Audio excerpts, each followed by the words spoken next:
আলিহি ওয়া আসহাবি আজমাইন আম্মা বাদ। আজকের এই বিক্ষোভ পূর্ব সমাবেশের সংগ্রামী প্রধান অতিথি ইসলামী আন্দোলন বাংলাদেশের সিনিয়র নায়েবে আমির মুফতি সৈয়দ মোহাম্মদ ফয়জুল করিম শাইখে চরমোনাই, উপস্থিত জাতীয় নেতৃবৃন্দ, নগর নেতৃবৃন্দ, সমবেত বিক্ষুব্ধ ভাই আমার বন্ধুগণ, প্রিয় ভাইয়ের আমার, আমাদের প্রধান অতিথি বিস্তারিত আলোচনা করবেন ইনশাআল্লাহ। আমি শুধু সংক্ষেপে এতটুকু বলতে চাই, আমরা জানি বর্তমান যেই সংসদীয় শাসন ব্যবস্থায় বিরোধী দল একটি গুরুত্বপূর্ণ বিষয়।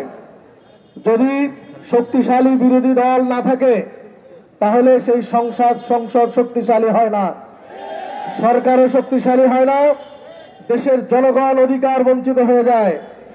আমরা কি দেখলাম? এই সরকার পরিকল্পিতভাবে দামি নির্বাচন, ভুয়া নির্বাচন, রাতের নির্বাচন ইত্যাদির মাধ্যমে আমাদের দেশকে একটি অকার্যকর, একটি দুর্বল রাষ্ট্রে পরিণত করেছে।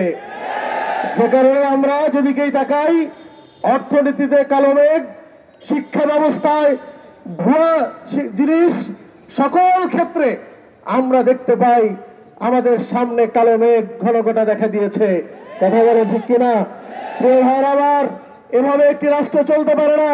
তাদের যা মনে চায় তাই করছে, তাই করবে, এটা আমরা কখনোই বরদাস্ত করব না।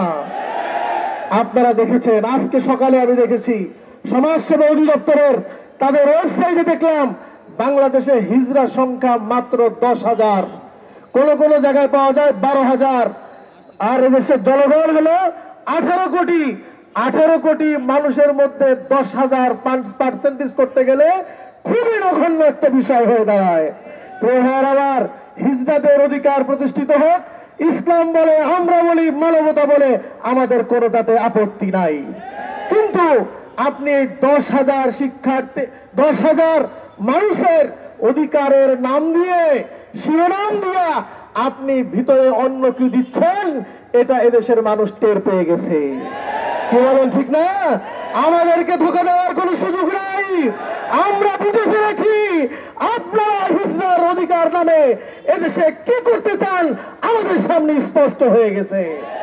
আমরা বলতে চাই, বর্তমান সমাজ কল্যাণ মন্ত্রী, আমিও অনেক সময় বুঝে পাই না, এত মন্ত্রী আসে যায়, সবাই আমাদের দীপুমণি মন্ত্রী, উনার কোনো পরিবর্তন হয় না। কারণটা কি?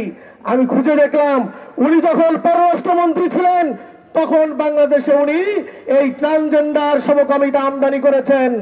এরপরে উনি গিয়েছেন শিক্ষা মন্ত্রণালয়ে যে পাঠ্যপুস্তকের মধ্যে ট্রান্সজেন্ডারকে প্রবেশ করিয়েছেন।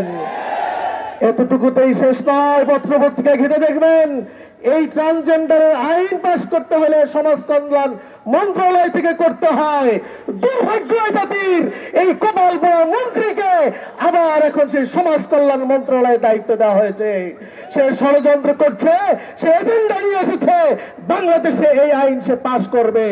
বলে আমরা কি পাস করতে দেবো? জীবন থাকতে দেবো? আমাদের আইন তিনি ঘোষণা করেন, সমাজ কল্যাণ মন্ত্রণালয় ঘেরাও হবে, ইনশাআল্লাহ সচিবালয় ঘেরাও হবে, মন্ত্রণালয় কাজকর্ম প্রয়োজনে বন্ধ হয়ে যাবে যদি এই আইন তারা করতে চায়।